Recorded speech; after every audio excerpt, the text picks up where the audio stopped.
Marami na nag-try ng business at marami nang nag-fail, marami naging successful. In today's video, pag-uusapan natin yung mga 6 items na alam ng mga entrepreneurs not based on theoretical ideas, not based on schools, not based on learning from formal studies, but actual experience. So, isi-share ko sa inyo today. Ito ay ilan lamang sa mga pwede nyong matutunan at pwede nyong magamit sa inyong sarili mga business dahil ganito talaga mag-isip ang mga entrepreneurs. These are 6 items na I hope makatulong sa inyo and stick around para marinig ang 6 na items na ito.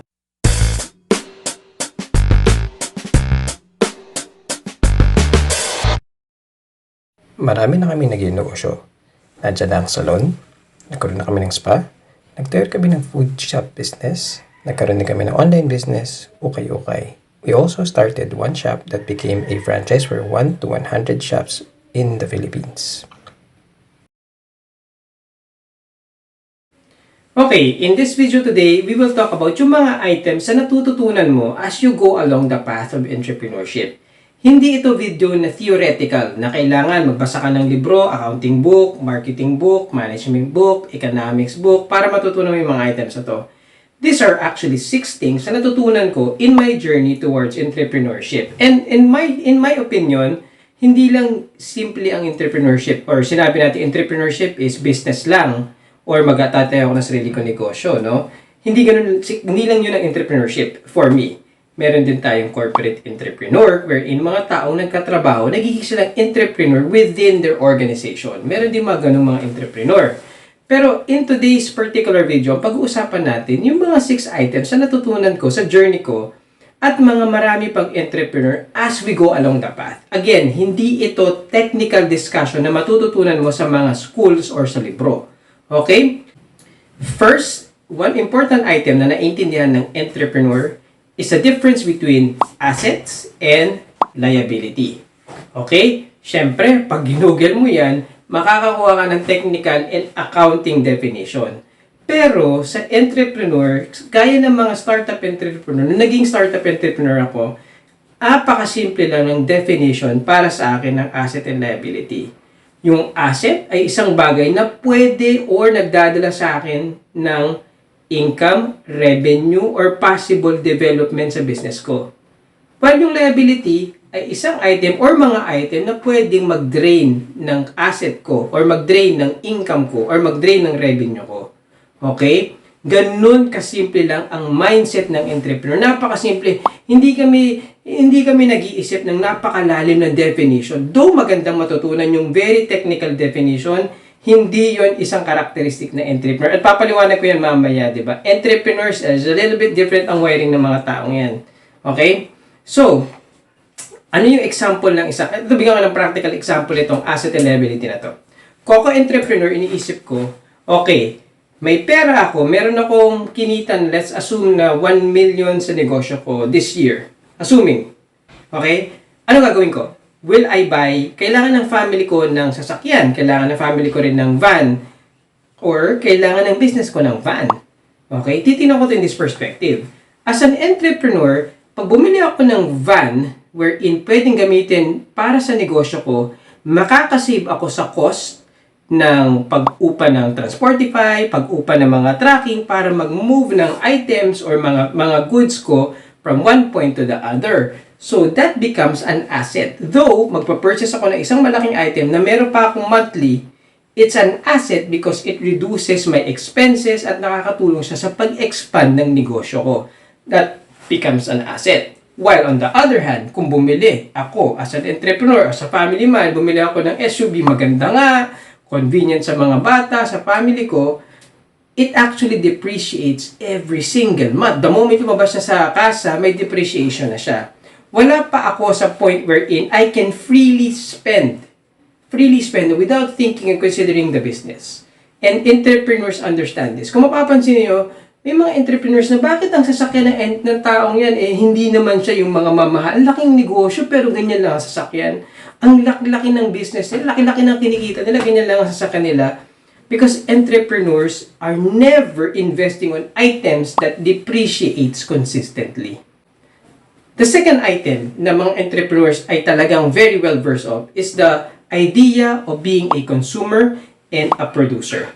And I'll be honest, every one of us, lahat tayo ay consumer at a specific point of our day. Not even of our lifetime, but of our day. Ano ibig sabihin nun? Sa isang araw, kailangan mong kumain. So, pag kumakain ka, bumibili ka ng goods and services.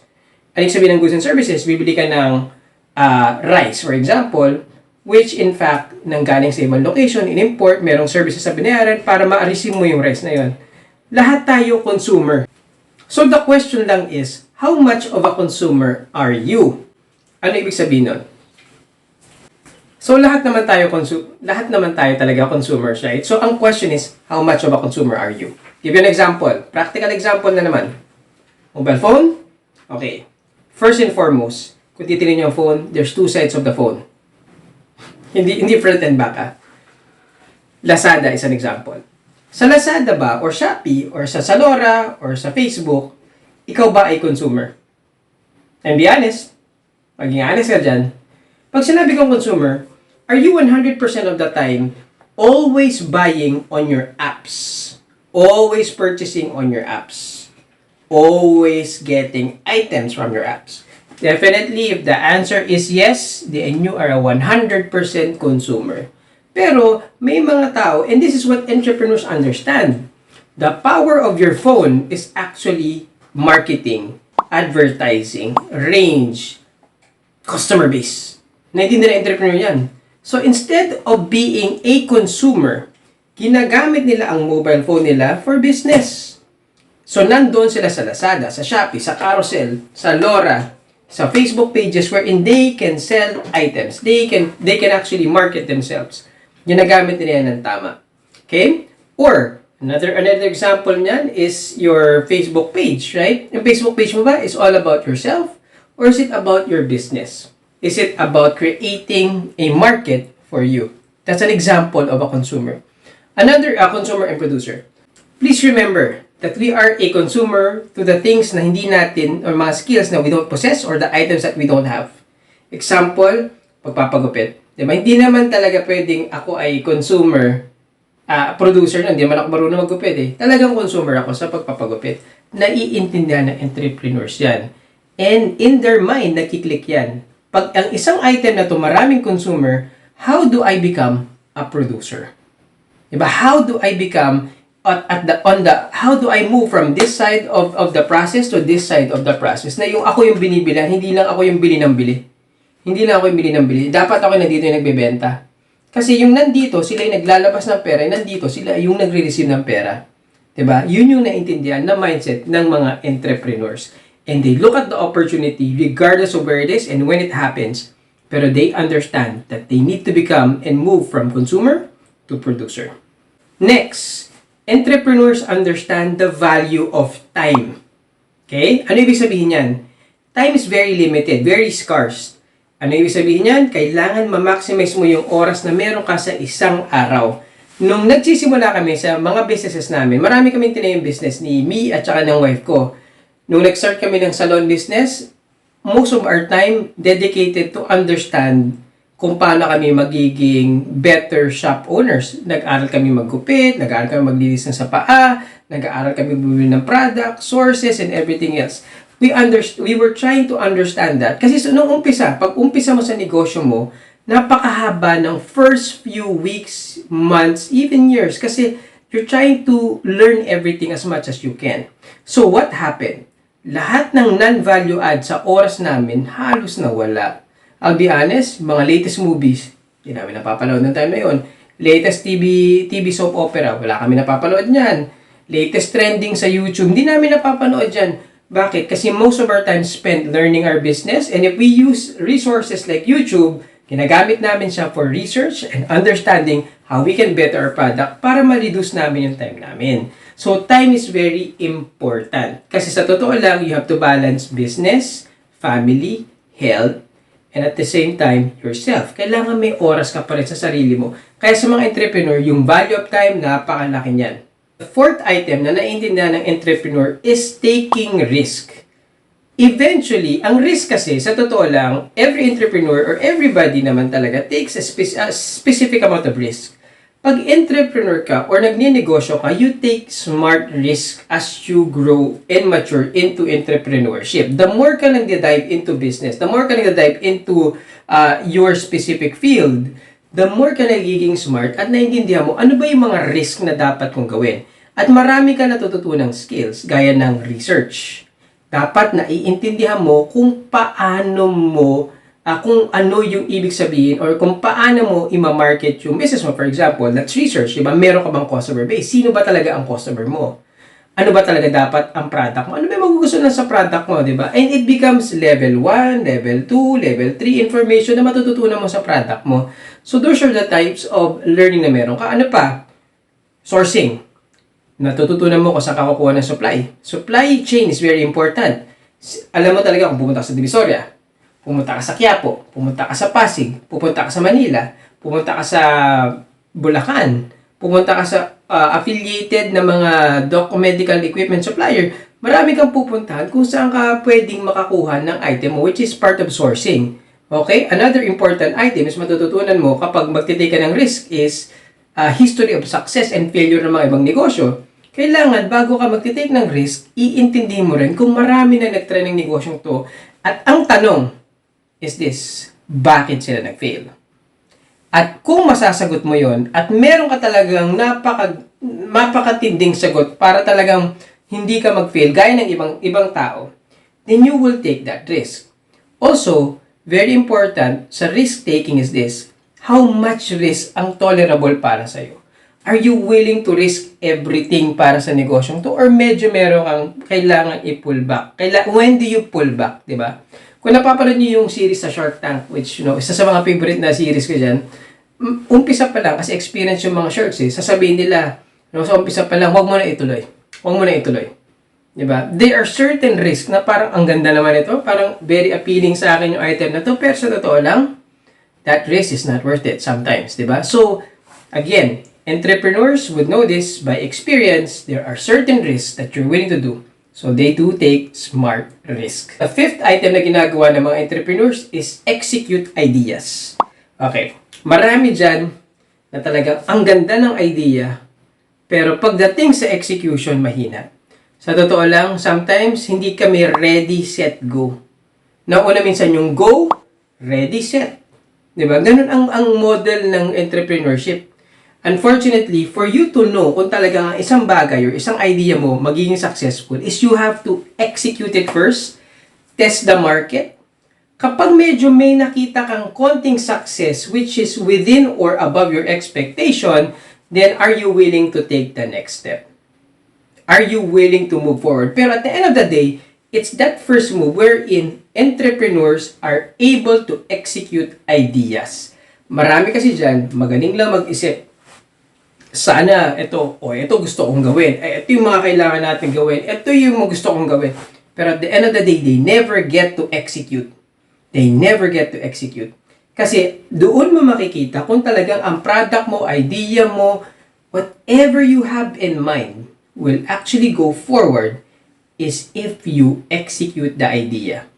You will only know if your product is good enough if you take small steps forward and understand, do you want to take it forward a little bit more? Are you willing to scale? But first, execute from here to there. Execution. And then the last thing na pag-usapan natin just for this video sa 6 items na to is that entrepreneurs are quick to learn and quick to repeat. Okay? Ano yung sabihin nun? The moment natutunan mo na isang bagay is not working, willing ang entrepreneur to adjust and change the strategy. Bakit niya babaguhin? Kasi ayaw niya at he does not have all the luxury of resources. Hindi marami ang kapital ng entrepreneur. Ang entrepreneur nagpapaikot ng pera yan. At ang entrepreneur, hindi naman siya nagpapaikot ng pera. Meron siya pinapasahod. Meron siya kailangan i-satisfy sa pamilya niya. So yung mga items na yan, pag nakita mo na hindi nag-working strategy mo, quick to learn, nag-change ng strategy agad. Pag change ng strategy, re-implement, again, execute agad. After nag-execute ni entrepreneur, repeat the process. Ganon talaga ang entrepreneurship. Look, nag-business na kami ng salon, spa, ukay-ukay, food business, food cart business, online selling. And pare-pareho normally ang principles na nakikita ko dyan. Ibig sabihin, kung ano applicable dito na principle, applicable din sa isang negosyo. Iba-iba lang itsura ng process. Iba-iba lang itsura ng process. Pero sa totoo lang, applicable yung mga principle. Pare-pareho yung ginagawa natin, which is planning, defining the issue, understanding yung cost. Marami yan. Maraming steps na pwedeng gawin dyan, di ba? May mga department ka na importante, advertising, marketing, operations, kailangan mo na HR. Ang dami mo kailangan. Pero all of them are consistent. So, anong yung sabihin nun? The worse you were, so even if you started really bad or worse, unang mo negosyo, the next business, evolve. Mag-improve ka. Next business, mag-improve ka. Next business, mag-improve ka. Hanggat sa gumaling yung skill set mo, and as you go forward, magugulat ka. First year mo, ito lang alam mo, parang andito na yung level na alam mo. 3 years, andito ka na. 4 years, andito ka na. Pagdating ng 10 years, ang taas na ng level mo. So, the more you have experience at nagain mo yan, you might have lost some money sa process, pero the moment na hit mo yung best at yung pinaka-highest potential mo, with the right timing, right product, right moment, magkakaroon ka bigla ng turning point, magkakaroon ka bigla ng explosion. Biglang lalago yung negosyo mo. Alam to ng mga entrepreneurs, and this is one of the secrets. Wala talagang overnight success na entrepreneur. Sa totoo lang, lahat ng entrepreneur nagsimula yan sa hard work, strategy, at repeating and learning from failure. Lahat ng entrepreneur naiintindihan yan. Lahat ng entrepreneur naiintindihan itong process na to. Kaya kung ikaw ngayon ay successful na entrepreneur, please comment sa baba, ano yung natutunan mo sa process para may dagdag ko rin, matutunan ko rin. Ano yung natutunan mo? Para matutunan ko rin at para maging model din kita, para maging mentor din kita. Kasi gusto ko matuto sa mga entrepreneur, gaya mo, na matuto sa failure at naging successful. Ano yung natutunan mo? I-share mo naman. Okay? So, if you are one of those people na gusto matuto sa business at marami pang item at sulit nga ba ang mga items na ginagawa natin, please subscribe, hit that like and bell button para dumami naman na nakakaalam ng mga strategy na pinag-uusapan natin or mga ideas na pinag-uusapan natin sa channel na ito. See you on my next video.